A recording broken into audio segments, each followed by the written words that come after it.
अस्सलाम वालेकुम प्यारे बच्चों, मज़े में तो हो?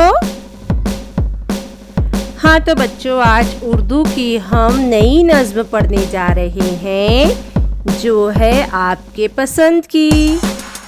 बताओ तो भला क्या है? जी हाँ, मेरी पतंग।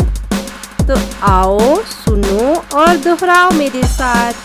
सफ़ा नंबर 58।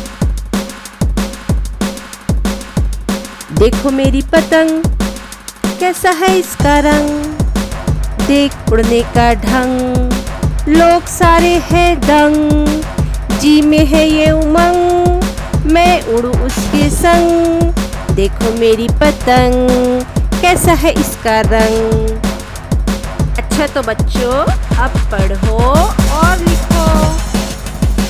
चांद तारा, बुलंद पहाड़, गीला आंगन, आँख मिचौली, नक रंग, बिजली कौंधी, गंगा बहती है।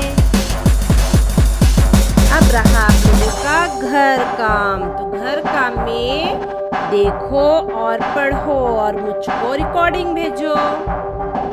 मामू, नाजा, शादा, दांत, चांद, आँख, होठ, मांग।